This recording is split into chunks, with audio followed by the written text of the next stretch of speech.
Good morning, dear students. Today we discuss BSc Part 2nd, Paper 1st, Thermodynamics and Statistical Physics, Unit 2nd. Today's topic is Classical Clapeyron Sparing equations या Clausius क्लैपिरॉन समीकरण। Classes क्लैपिरॉन ने जो है इन प्रावस्थाओं संतुलन वक्र जो इससे पहले वाले वीडियो में हमने देख रखा था, पदार्थों की प्रावस्था अर्थात पदार्थों की अवस्था कौन सी है, ठोस और लिक्विड के बीच में जो संतुलन होगा, या फिर लिक्विड और गैस के बीच में, या फिर ठोस और गैस के बीच। तो इस प्रकार से जो एक अवस्था से दूसरी अवस्था को संतुलित या फिर उनके दोनों के जो इक्विलिब्रियम कंडीशन लेके आएंगे, या फिर उनका साम्य अवस्था जो होगा उनकी उस कंडीशन में, तो प्रावस्था संतुलन वक्र का अवकलन गणित प्रारूप को व्यक्त करने वाला अवकलन गणितीय प्रारूप, यानी कि उसमें परिवर्तन किया जाए। अवकलन से मीन्स क्या हुआ, उसके अंदर डिफरेंस है फर्स्ट कंडीशन से दूसरी कंडीशन में।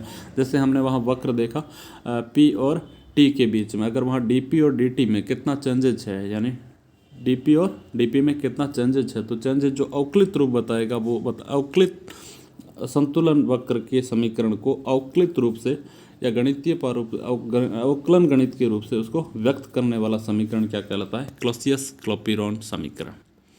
तो संतुलन वक्र पर हमें दो बिंदु जैसे मान के चले बी व सी पर विचार करते हैं। माना बिंदु बी व सी पर ताप व दाब क्रमशः, बिंदु बी पर ताप जो है टी और सी पर बिंदु बी पर ताप पी और जो प्रेशर है वो पी है, तथा बिंदु सी पर ताप जो है वो टी प्लस डेल्टा टी तथा जो दाब है वो पी प्लस डेल्टा पी है। तब बिंदु बी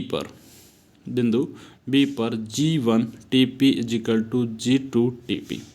इसी प्रकार बिंदु सी पर G1 T plus delta T P plus delta P is equal to G2 T plus delta T and P plus delta P. अर्थात बिंदु बी पर जो अब G को प्रभावित करने वाले कारक है वो कौन सा है, टेम्परेचर और प्रेशर, जो कितना है T और P।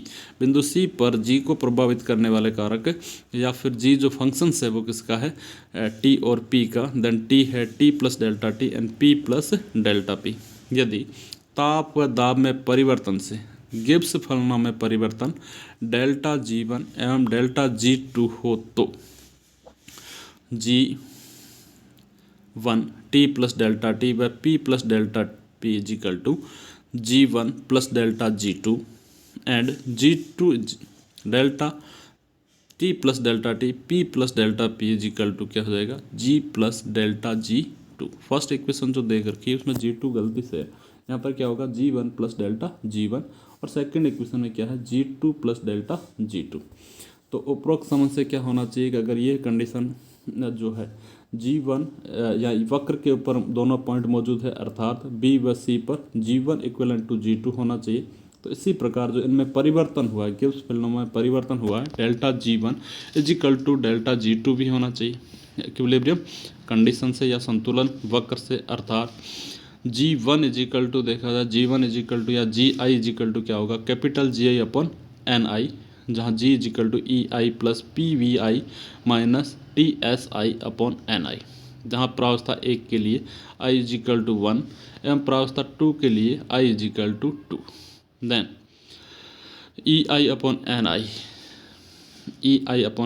Epsilon I, VI is equal to VI upon NI व SI is equal to SI upon NI। Then GI is equal to epsilon I plus PVI minus TSI। तो जो समीकरण 71 है इसका अवकलन करें, then GI is equal to D epsilon I plus PDVI plus VIDP minus TDSI minus SIDT।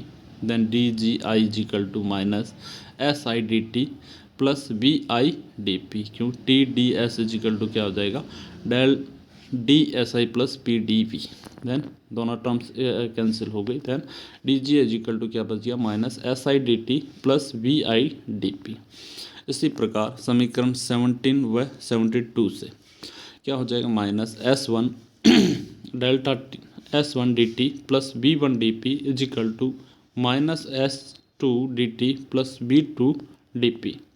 Then S1 और V1 को separate किया, then S1 minus S2 dt is equal to V1 minus V2 dP, then dP by dt is equal to S1 minus S2 upon V1 minus V2, अर्थात dP by dt is equal to delta S by delta V, यानी entropy में परिवर्तन, volume में परिवर्तन से उसकी entropy में परिवर्तन कितना आया वो शो क्या करेगा, उसके प्रेशर और टेम्परेचर में परिवर्तन के इक्विवेलेंट होगा। तो यहाँ जो इक्वेशन 73 दे रखा है, यह इक्वेशन क्या कहलाती है, क्लॉसियस-क्लैपेरॉन समीकरण कहलाती है, जो उसके अवकलन समीकरण है, जो ताप और दाब के परिवर्तन के साथ साथ उसकी एंट्रोपी और आयतन में परिवर्तन को शो करता है।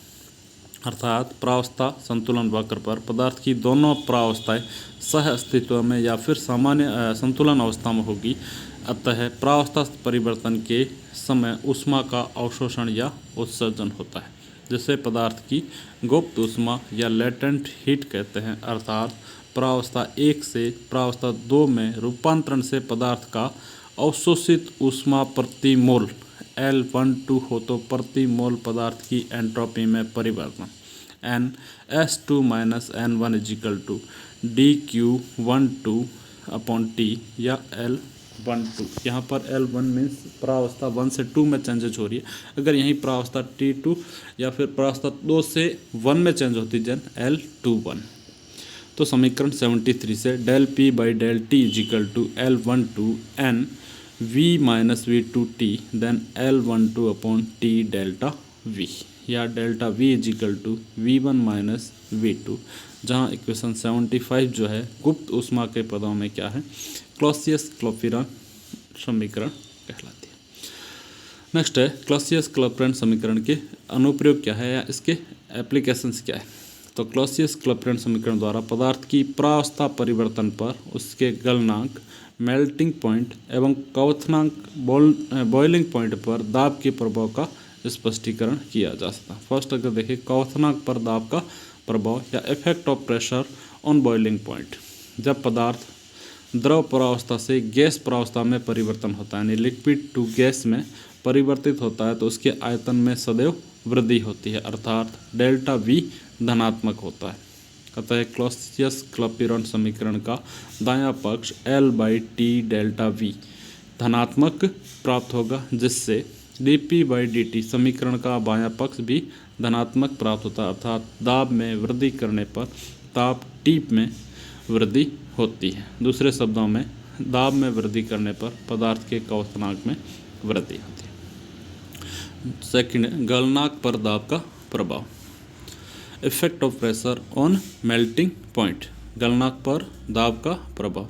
पानी के अतिरिक्त, यहाँ पर पानी एक ऐसी चीज़ है जिसको अपवाद माना गया है, पानी के अतिरिक्त यानी पानी में इसका उल्टा प्रभाव है।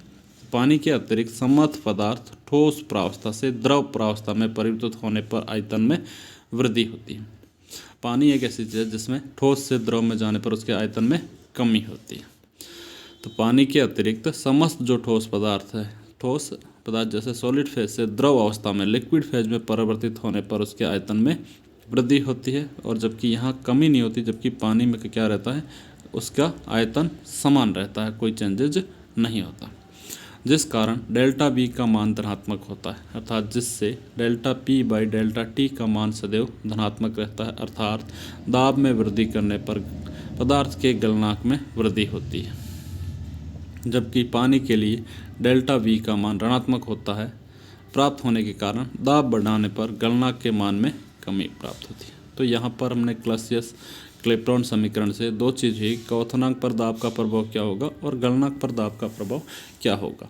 तो दाब बढ़ने पर उसके क्वथनांक में भी वृद्धि होती है, और यहाँ दाब बढ़ने पर उसके गलनांक में भी क्या होगी, वृद्धि होगी, जबकि गलनांक के मामले में पानी एक ऐसा अपवाद है जिसका मान जो है दाब बढ़ाने पर गलनांक के मान में कमी होती है, जबकि बाकी सारे जो है वो ठोस से द्रव में चेंज हो रहे हैं, तो उन पदार्थों का दाब बढ़ाने पर उनके गलनांक में जो क्या होगी, वृद्धि होगी। यानी दूसरे शब्दों में कहें, गलनांक और क्वथनांक में दाब बढ़ाने से दोनों में ही वृद्धि होगी, मेल्टिंग पॉइंट और बॉइलिंग पॉइंट दोनों के अंदर। जबकि पानी एक ऐसा अपवाद है जिसमें दाब बढ़ाने पर उसके गलनांक में कमी होगी। तो यहाँ क्लस्टर्स कैल्कुलन जो समीकरण है, इक्वेशन जो है, उसके 2 एग्जाम्पल दे रखे हैं। क्वथनांक और गणना के ऊपर दाब के प्रभाव को समझाया गया। और यहाँ अक्सर ये 75 जो इक्वेशंस है, इसको क्वेश्चंस में पूछा जाता है कि वो गुप्त ऊष्मा के पदों में क्लस्टर्स कैल्कुलन समीकरण की then delta P by delta T या D P by D T is equal to L12 upon N V minus V2 delta T या L12 टी डेल्टा वी, जहाँ delta V is equal to क्या हो जाएगा NV1 minus V2। Thank you. Next हम अगले video के अंदर discuss करेंगे।